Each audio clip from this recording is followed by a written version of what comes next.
Vamos falar um pouquinho sobre Gênesis, o livro de Gênesis. Vou contar a história bem resumidamente para vocês entenderem todo o texto e o contexto de Gênesis.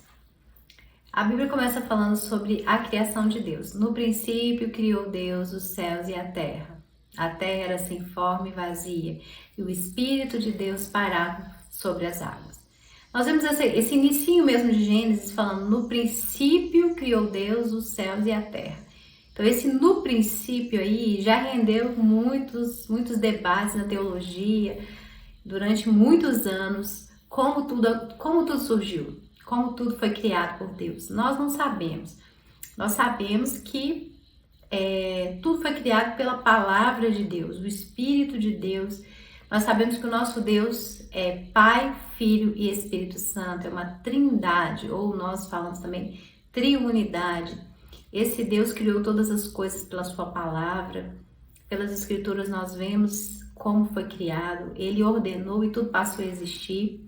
Deus criou a terra, criou os animais, criou as árvores, toda a vegetação, todas as leis da gravidade, tudo no princípio.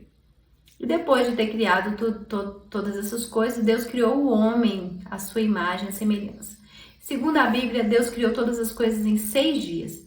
6 dias. Ele criou o homem do pó da terra, soprou na sua narina o fôlego da vida. Ele criou o homem à sua imagem e semelhança. O homem e a mulher. Quando eu falo homem, eu estou dizendo o ser humano, o homem e a mulher. Deus formou um jardim, Deus plantou na região do Éden um jardim para que o homem pudesse viver ali enquanto toda a terra, a vegetação da terra crescesse, para que ele pudesse expandir por toda a terra. Então o desejo de Deus é que o homem enchesse toda a terra. Ele disse: crescei, multiplicai e enchei a terra. Então o propósito de Deus não era que a gente habitasse naquele jardim do Éden, não. O propósito de Deus é que nós habitássemos em toda a terra. Mas seria um jardim na terra, ou seja, a terra toda seria cheia da glória de Deus, da presença de Deus. Deus seria o rei, nós seríamos governadores, mas Deus seria o rei supremo sobre todas as coisas. Deus deu poder para nós, para governarmos. O homem, e ali no meio do jardim, Deus colocou 2 árvores, a árvore do conhecimento do bem e do mal e a árvore da vida. Como nós sabemos, talvez você não saiba dessa história, eu vou contar rapidamente, brevemente, sobre o diabo. Quem é o diabo, né? A Bíblia fala que o diabo era um querubim da guarda ungido. Depois nós vamos estudar sobre os anjos. Então, esse querubim, ele se rebelou contra Deus, quis ser maior do que Deus, quis assentar no trono de Deus e conseguiu persuadir consigo 1/3 dos anjos do céu e foram lançados na terra e aguardando o dia do juízo. Então, esse ser maligno, que era um anjo, se tornou um demônio, se tornou um diabo, e ele está tentando atrapalhar os planos de Deus. E ele tentou Eva a comer daquela árvore que Deus disse que não era para comer. Existem algumas pessoas que pensam que a tentação, que o pecado original seria o pecado sexual. Mas isso não é verdade, isso é um mito, isso é uma mitologia, é uma piada que as pessoas usam isso. Mas era uma árvore mesmo, literalmente uma árvore, era uma fruta mesmo, que não podia ser comida. E aquela fruta iria fazer com que os olhos deles se abrissem e eles perdessem a inocência, a pureza. Então, quando eles comeram daquela fruta, a Bíblia diz que os olhos deles se abriram e eles se tornaram conhecedores do bem e do mal. E por causa disso, eles perderam aquela pureza, aquela inocência. Então, eles passaram a ser culpados. Ou seja, a partir de agora, vocês vão ter consciência plena dos seus pecados. Por isso, vocês serão pecadores, porque vocês agora terão liberdade para decidir. Vocês não serão simplesmente inocentes, guiados por um instinto de Deus, um instinto natural, mas sim por um conhecimento do bem e do mal. Então, a partir daí, a Bíblia diz que por causa do pecado, a morte entrou no mundo. Então, significa que a gente não ia morrer. A árvore da vida era a árvore que, se as pessoas comessem daquela árvore, iriam viver eternamente. Então, como nós caímos, ou seja, a nossa natureza foi corrompida, nós não poderíamos comer da árvore da vida, porque senão a gente viveria eternamente nessa condição de caídos, de pecadores, de corrompidos.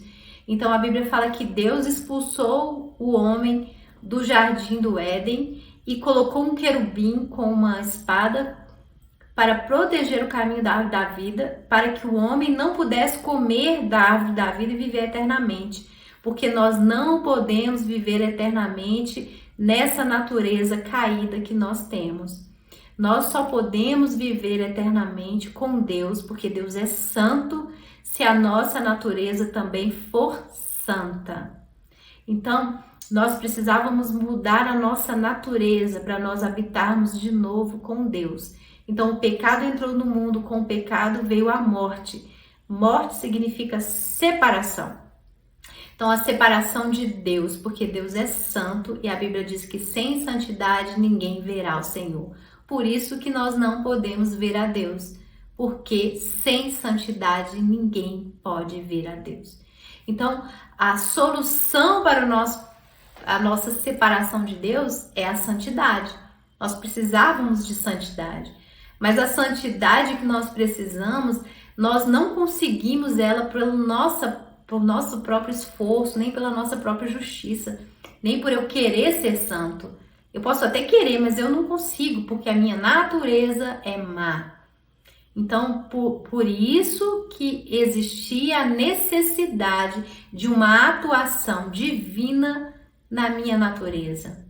Uma operação milagrosa de Deus na natureza humana. E essa operação milagrosa de renovação, de transformação de natureza, ocorreu em Cristo. Quando ele veio em carne, ele gerou a partir dele uma nova criação, um novo tipo de gente, recriado com a natureza divina.